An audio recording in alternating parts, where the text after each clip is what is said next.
Well, good afternoon. Welcome to this edition of the Don McKeag Show as we find the summer coming to a close. My name is Don McKeag. I have been doing talk radio for over 20 years on Cape Cod, and I have been doing this show for 4 or 5 years between Plymouth and Carver. I have been a school teacher, high school teacher. I'm from Weymouth, Massachusetts. I've been a businessman. I've owned several restaurants on Cape Cod, big ones. I've been an entertainer. I've run for political office. I ran for state rep in 2000. I did not win. I have been on the air, however, trying to share part of my educational background in terms of being in education is my desire, especially for the young people today, to filter through some kind of sanity, and I call that very, very distinctly sanity in what is happening today. The first president I voted for was John Fitzgerald Kennedy from Cape Cod, who I had seen coming out of Mass at St. Francis Xavier on South Street in Hyannis. I never met him. I later became friendly with other Kennedys, but that's not why I bring that up. Why I bring it up is I was at the University of Massachusetts in Amherst when he was killed. And to this day, it really is the saddest day of my life.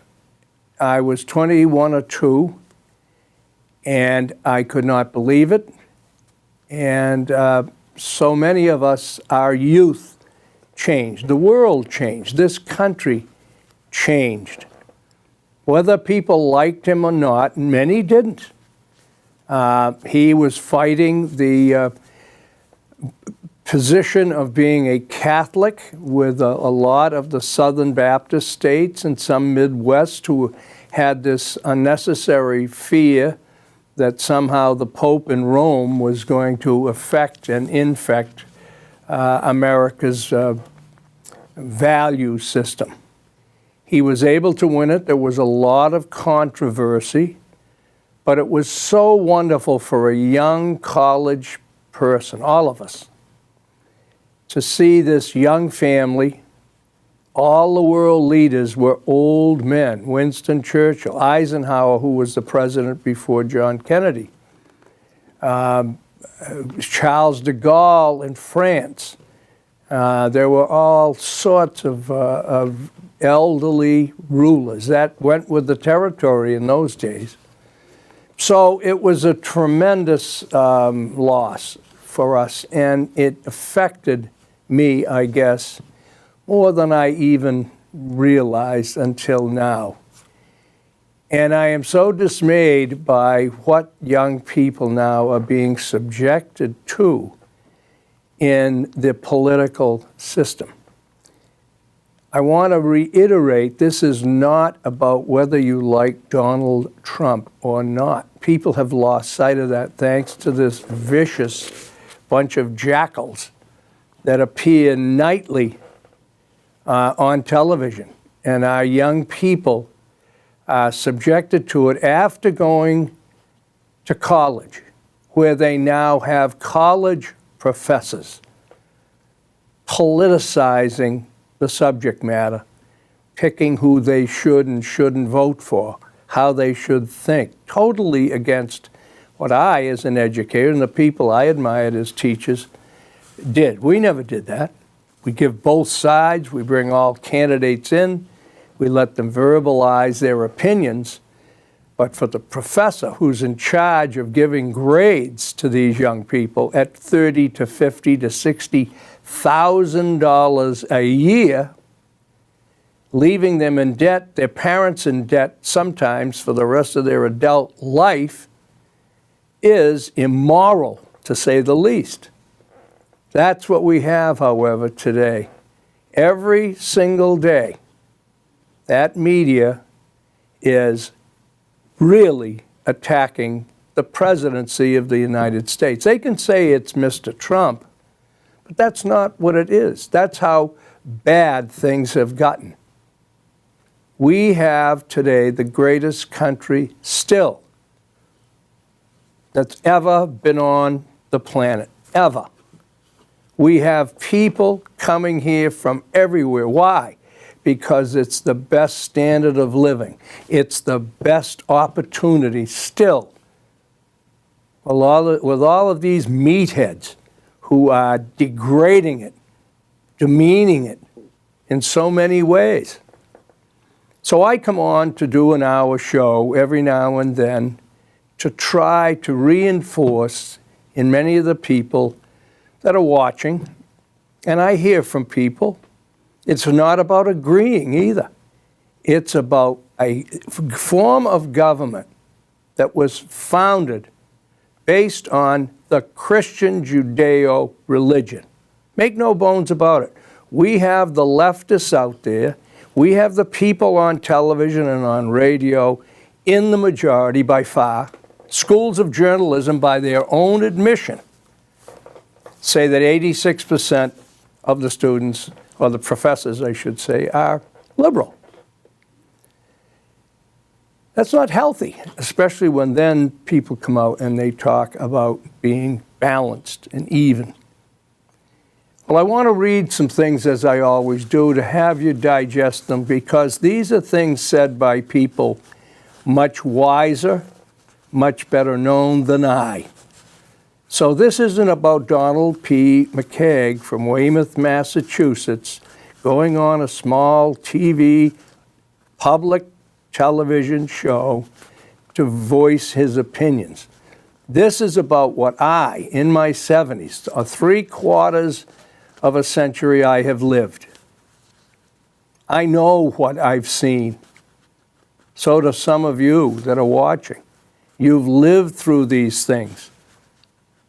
We were fortunate in the fact that we were born just after World War II, when every member of the American society, just about, rich or poor, black or white, male or female, Southern or Northern or Midwestern, everyone suffered, not just in the loss of loved ones, but they were on strict coupons, for instance. There was no butter available at one time, metal products, and everyone pulled together. And remember, this was not long after a huge stock market crash that left millionaires broke, standing in soup lines. These people went through hard times. The loss of loved ones, having loved ones come home maimed for life. That's right, fighting for us, fighting for the American flag. Our young boys and women now today come home in caskets with the flag draped on them. And what do we have? We have football players and others in the media proud to not honor the Star-Spangled Banner, the national emblem, or to not honor the flag, and they think that's freedom of speech. It is not. It's undermining the values of millions of men and women who've given their lives, and in many cases their health, so that we can be here and have the kind of life that we have. And that's been totally, totally forgotten in today's media. The media today does not want us to get along. We have a terrible, terrible disrespect today for this country by Americans because they've been taught that. Over 500 years ago, Martin Luther, a very dedicated German priest, took on the entire hierarchy of the Catholic Church, which had gone, as the way of all men, it had gone corrupt. and many of the priests, but the leader was Martin Luther, who took on the church, knowing his life was in danger. He was excommunicated. And I want to just parallel this with the United States of America today. It's corrupt. Donald Trump is absolutely right about the corruption. You don't have to like him, don't have to like what he's done or said. I understand that.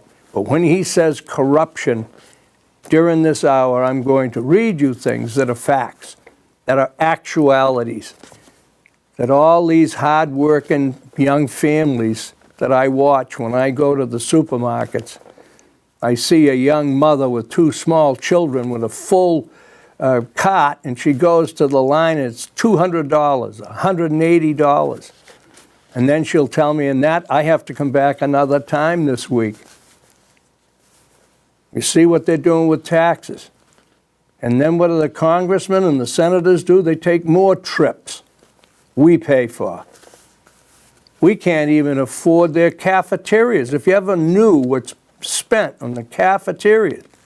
And then they give themselves raises, but that's perfectly okay, according to the media. Well, getting back to Martin Luther, who, by the way, Martin Luther King was named after. Martin Luther King's father was a minister. He admired Martin Luther, and of course, Martin Luther brought about the Reformation, which basically was the Protestant church, came about because of people finally having had enough of the corrupt Catholic Church. We have a corrupt government. There is nothing wrong. Contrarily, we have the best form of government ever seen on this planet. And I mentioned earlier, it's because people left the dominating royal type of living, huge poverty, huge diseases, and huge wars. Not fought by the kings or the earls, not fought by the Pope, not fought by the priests, fought by the people. And when they came to this country, they had a new idea. And that idea was founded, again, I want to mention, on Christian Judeo principles. That includes the 10 Commandments. It includes a revisiting on a regular basis of the 7 deadly sins. We now have a press and we now have groups. Unfortunately, it's infiltrated into our young people who don't go to church, really don't care about religion, period. And we're paying a price for that, whether you like it or not. Here's the quote I want from Martin Luther. He said, 520 years ago, cowardice asked the question, is it safe? Expediency asked the question, is it politic? Vanity asked the question, is it popular? But conscience asked the question, is it right? And there comes a time when one must take a position that is neither safe nor politic nor popular. But he or she must take that position because his or her conscience tells them it is right. John F. Kennedy in 1962 said, "A man does what he must in spite of personal consequences, in spite of obstacles and dangers and pressures. And that is the basis of all human morality." Thanks to unions, thanks to greed, and thanks to politicians whose one goal is to get reelected, we now have a morality that is very questionable because it's all about them. Elizabeth Charles, a British writer, in 1860 said, "To know how to say what others only know how to think is what makes men poets or sages. And to dare to say what others only dare to think makes men martyrs or reformers or both. One of the things that I also wanted, I was a musician. I played piano for years down on the Cape. Wasn't a great piano player, but I had a lot of fun. And so my father was a very fine trumpet player. And I had some of the greatest musicians play in my restaurant, which was called Asa Burris House in Hyannis, and then the Flying Bridge on the harbor in Falmouth. I had some of the greatest piano players, some of the great singers and musicians would come and sit in that were down on the Cape. But anyway, this particular song was written in 1934. This is why you can't get too discouraged. I'm very discouraged at my stage, not for me, but for the young people, which is why I try to do my small part by doing a show like this. Whether or not it matters to me. And I know it matters to several of you. Excuse me, because I've heard from you. Well, this song was recorded by Tony Bennett, who's still going in his 90s, it's hard to believe, and the two musicians that play with him, Grace Sargent and Marshall Wood, are both from this area. One's a bass player and the other's a guitar player, and they've been with him for years, which I'm very proud of. They work for me on several occasions, but they're terrific, and they've gone all over the world with Tony. But this song was written in 1934 by Cole Porter, who became very famous. There was a movie made about him. Cary Grant played him. It was kind of a puff piece, but the man was extremely courageous in the end of his life. He went to Worcester Academy and then went to Yale and then went to Harvard, but he was in World War I. And then he came from wealth, and a horse rolled over on him when he came home from the war and shattered his legs, and he had something like 40 different operations, and he was in constant pain, and yet he wrote these tunes that many of them had humor to them, but he also wrote tunes that were so profound and prophetic. This one, again, 1934. Picture. It's called Anything Goes. Time has changed, and we've often rewound the clock since the Puritans got a shock when they landed on Plymouth Rock. If today any shock they should try to stem, instead of landing on Plymouth Rock would land on them. Again, hear these words, move up to 2017. In olden days, a glimpse of stalking was looked on as something shocking, but now, God knows, anything goes. Good authors, too, who once knew better words, now only use four-letter words writing prose, because anything goes. If driving fast cars you like, if low bars you like, if old hymns you like, if bare limbs you like, if Mae West you like, or me undressed you like, why nobody will oppose when every night the set that's smart is intruding in hedonistic parties in studios. Now these, of course, are dated.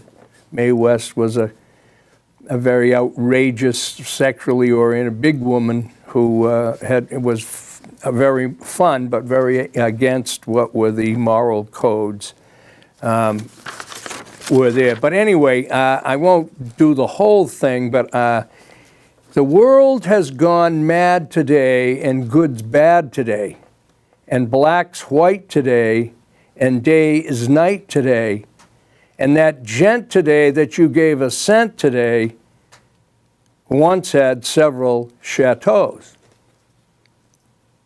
So this is anything goes. Anything goes. Now, is that what we have today, and has it held us in good stead? Excuse me.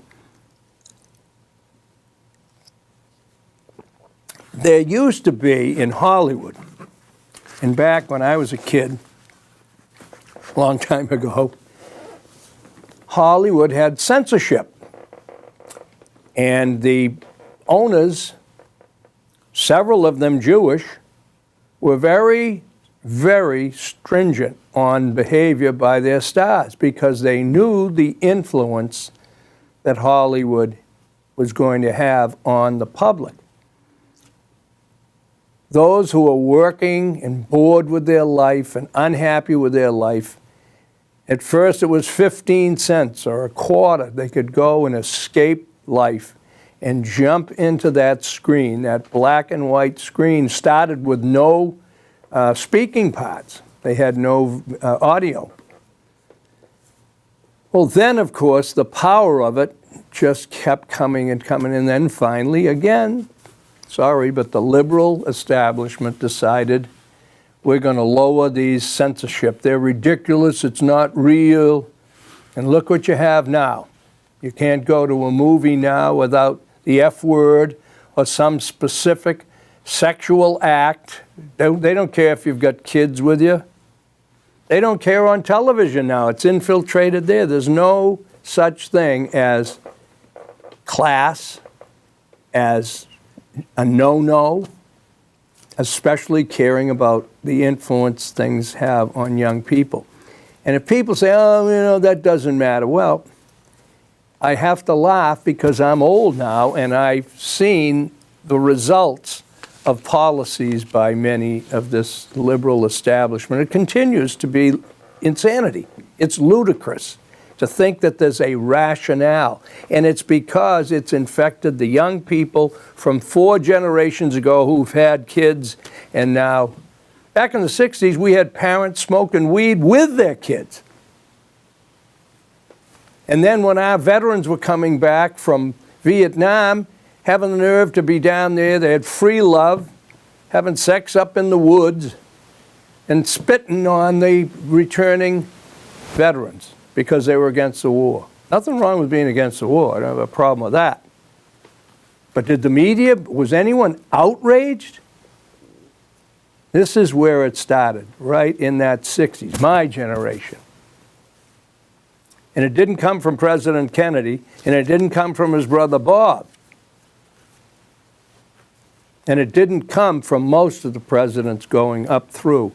But it sure as heck came from the courts, and it came from other politicians who wanted to buy votes by giving people something that they wanted but was not good for them. So Hollywood found out, and one of the reasons the owners were concerned about the behavior of their actors and actresses was because women did not smoke in public in those days. Now, believe me, I am not against women smoking or drinking or doing what men. So this is not about women versus men. This is just about cause and effect, which we don't look at. They had 2 pictures, I forget where they were, and in these 2 different motion pictures, they had the women, the key roles, or close to the key roles, both women were smoking. And they smoked 2 or 3 times on screen, which was, can you imagine? That was a big deal then. Well, all of a sudden, within 2 years, sales of cigarettes to women had gone up something like 300 or 400% from before those movies came out. Now, if you don't see that, and if you poo-poo that fact, you're part of the problem. And there's plenty that are part of the problem because of that. We have veterans, and I was never a smoker, but I like a cigar once in a while, and I still have a cigar once in a while. I know it's bad for you. No one's promoting cigarette smoking, and you have all those horrible ads where they take the very worst. But I know older people They fought in the wars, they're retired, and they smoke. They have a few cigarettes or cigars. And they go out on their deck or they go somewhere and they're vilified. Sometimes their wife is yelling at them. They can't let the poor guy have a cigarette, or the woman. Again, this is not promoting something that's not good for your health. But alcohol isn't either. We don't have anybody suggesting that we stop the availability of alcohol. Along comes marijuana. In this state and so many others, now we legalize it, everybody's cheering, and they're now complaining about the taxes on marijuana. Now, they're not mentioning the fact that cigarettes have like quadrupled in cost and quadrupled in taxes. Because you see, the media and the liberal establishment has conveniently made sure that the public has this terrible fear and disrespect for smokers. Now tell me how those two things aren't at heads with each other, and yet they're as similar as can be. Marijuana is just as addictive as alcohol or any other drug because they are. Their substances are addictive. I'm not saying to make it illegal. This is not, I'm talking about using the head.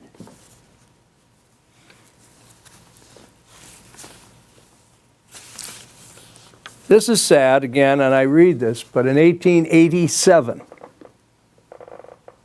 that's 130 years ago,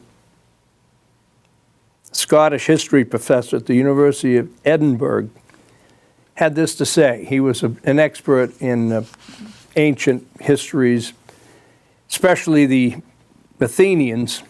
This is what bothers me about our schools, too. We don't teach these things that help young people learn about the past, because now what we are doing is, of course, following that well-known, to some, statement that those who do not learn from history are doomed to repeat it. We are repeating what other great nations have gone through, and that is the moral core is eroding in this country, for the reasons I just gave you a couple of instances. And it's very bad because the schools have taken and butted in on it also. Anyway, a democracy, he says, is always temporary in nature. It simply cannot exist as a permanent form of government. A democracy will continue to exist only up until the time that voters discover that they can vote themselves generous gifts from the public treasury. From that moment on, the majority always votes for the candidates who promise the most benefits from the public treasury, with the result that every democracy will finally collapse over loose, and I call it irresponsible, fiscal policy, which is always then followed by a dictatorship.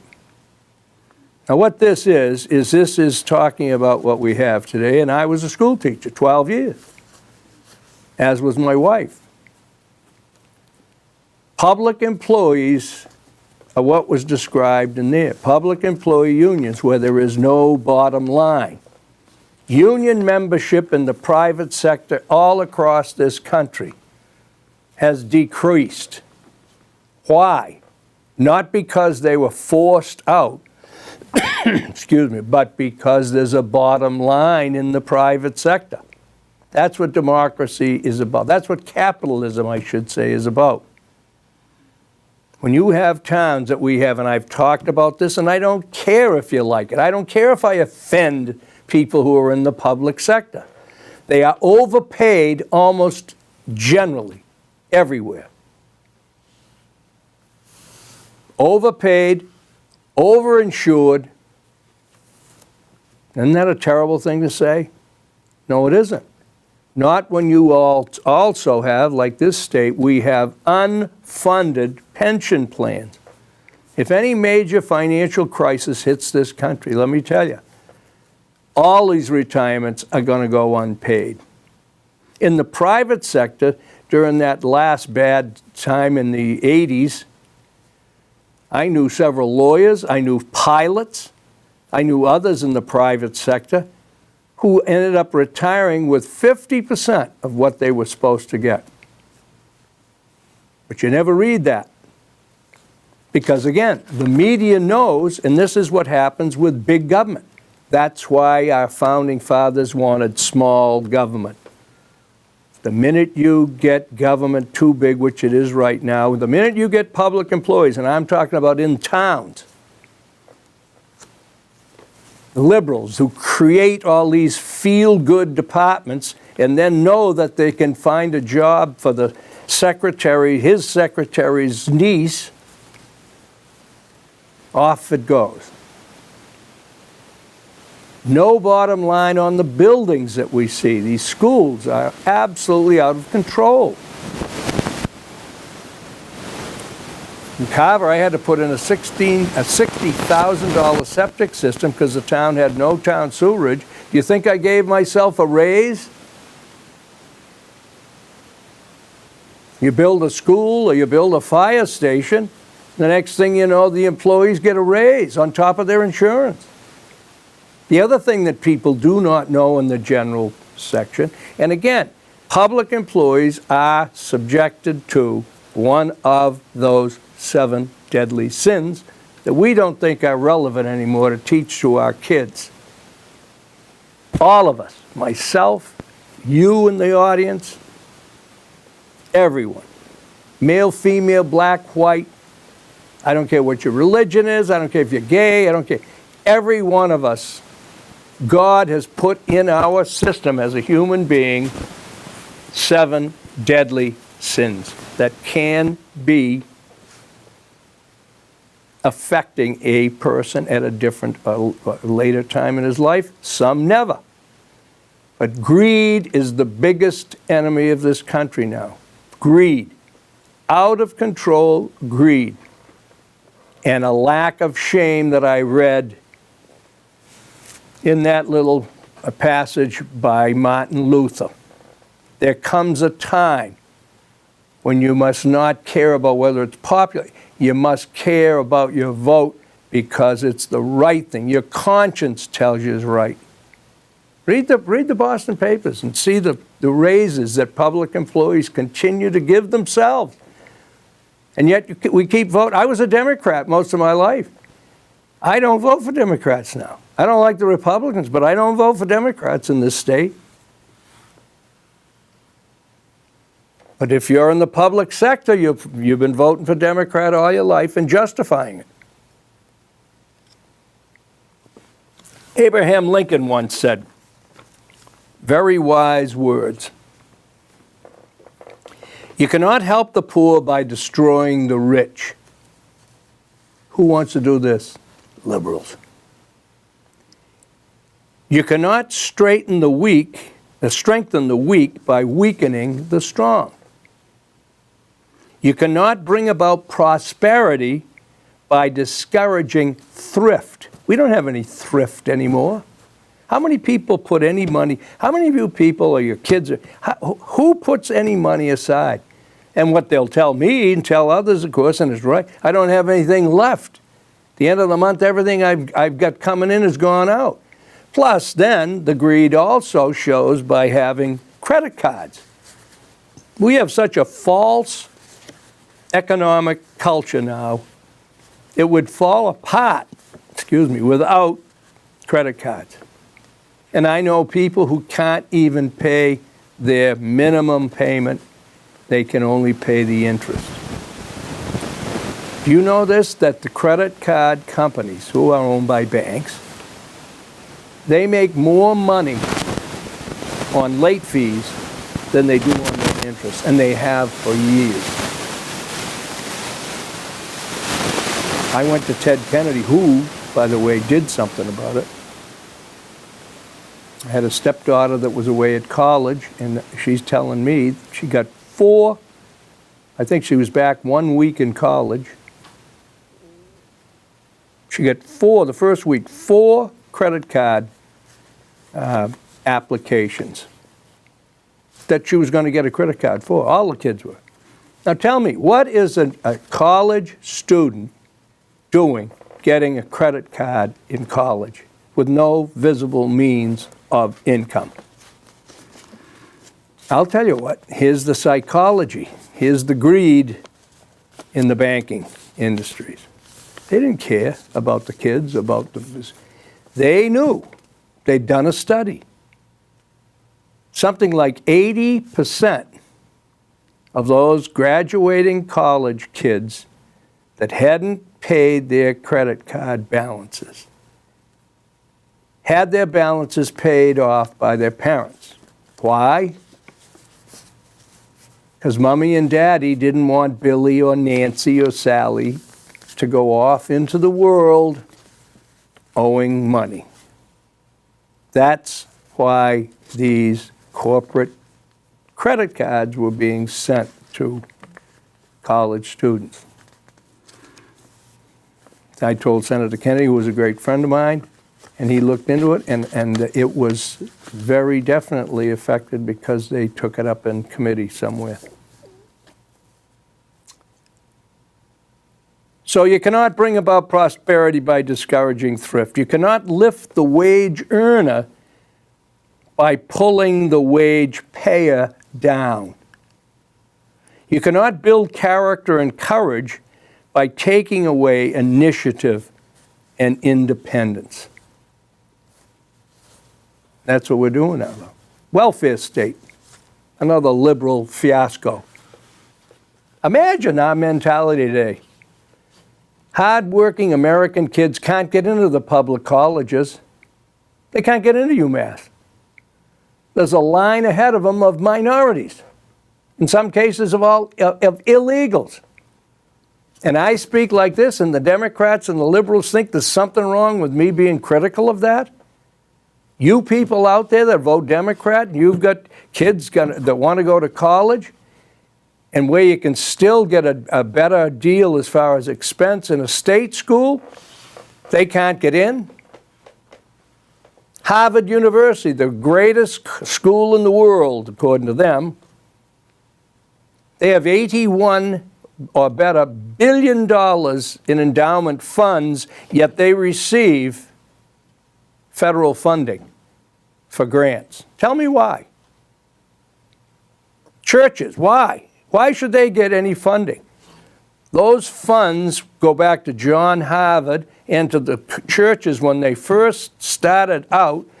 The citizens said, we're not going to charge religions, churches and colleges. They haven't got any money.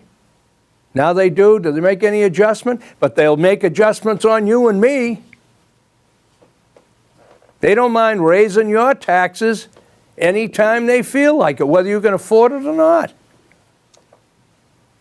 Well, Harvard, it came out, it disappeared because why? Harvard is a big, supporter of, just like the Red Sox or any of the huge revenue for the Boston Globe and even the Herald. They're not going to tell the stories that are just rampant. Harvard requires Asian students. We still have a Chinatown area in Boston. I went there years ago. Great food, wonderful people. Their kids, however, to try to get into Harvard, have to have 450 points higher on their SATs than black students. But that's not racist, right? It's insane. Today's country's thinking is insane. Just let's get that straight. Where's the story there? The press is all over this president, Donald Trump.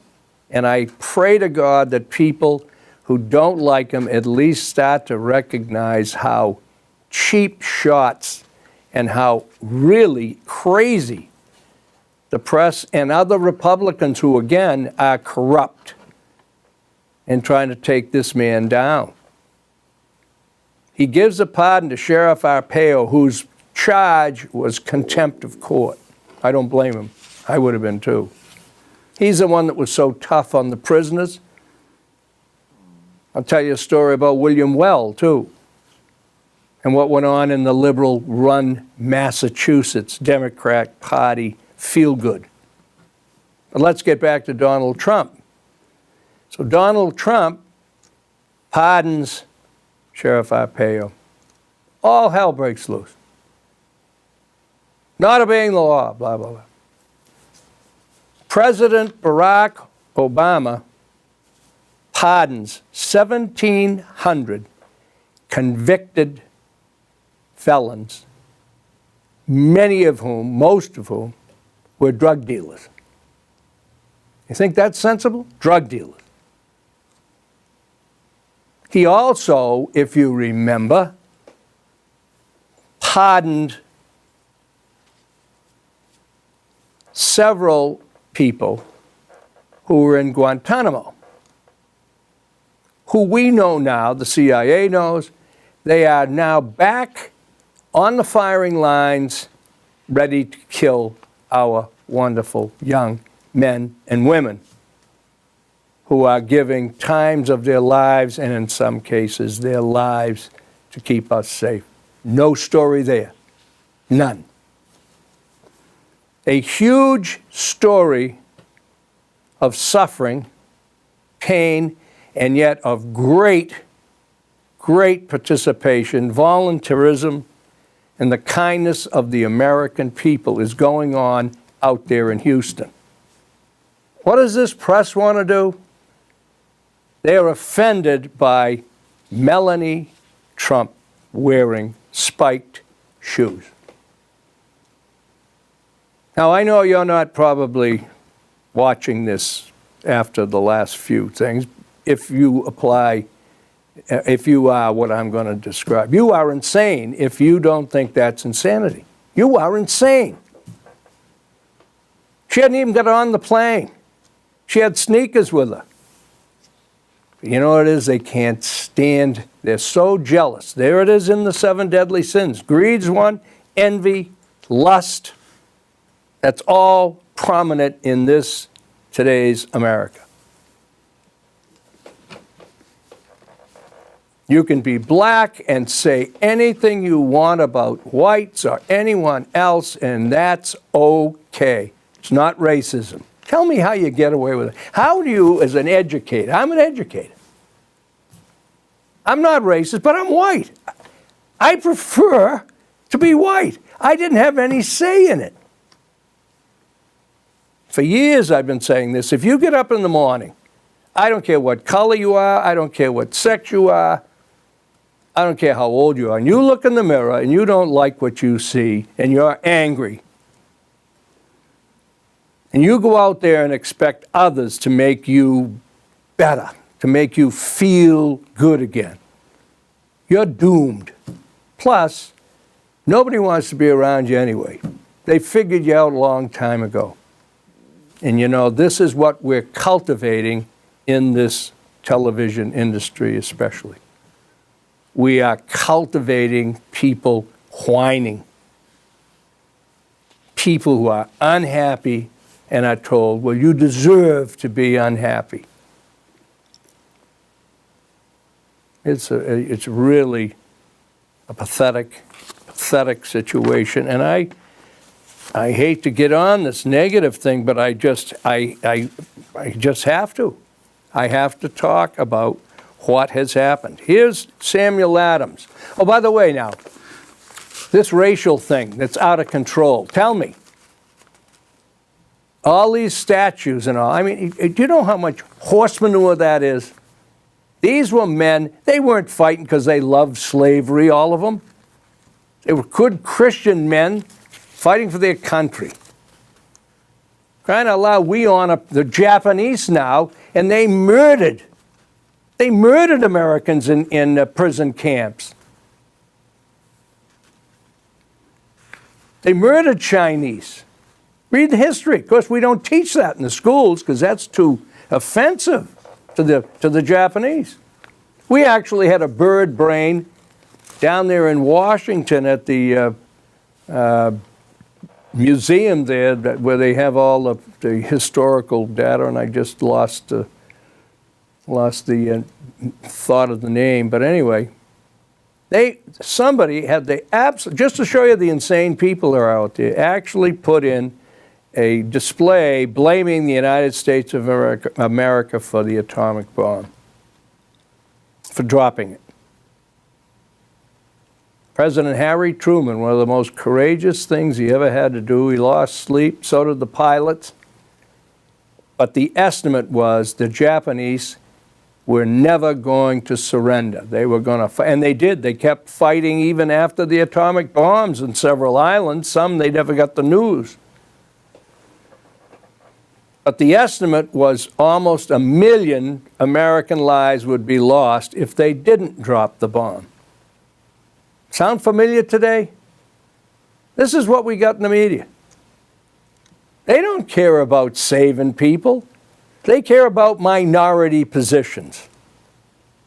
They care about being angry. They live to be unhappy. Listen to them, watch them.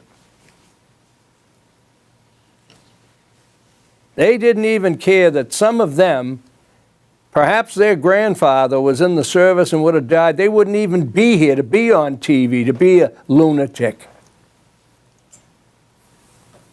Well, what they've done too is because every founding father, almost everyone, had slaves then. Doesn't matter that,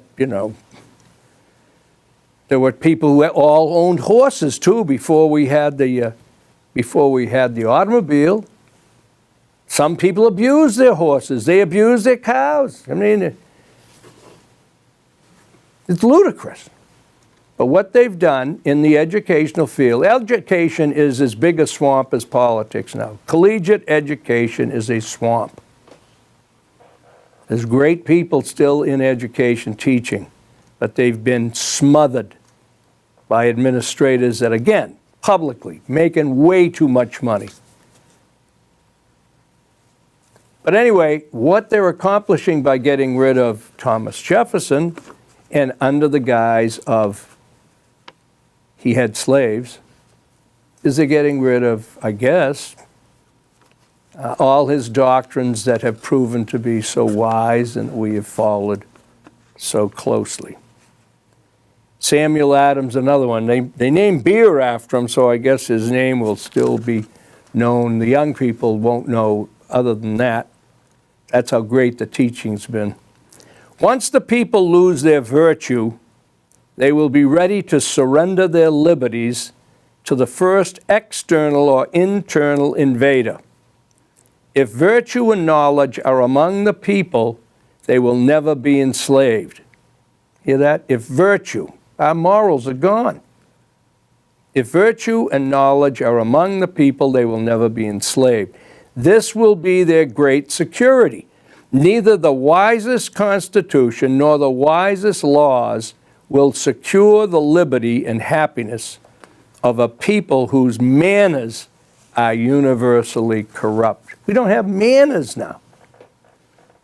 Imagine sending kids to college for $50,000 a year and allowing them to scream and yell and threaten a guest speaker. I don't care what side or what they're talking about.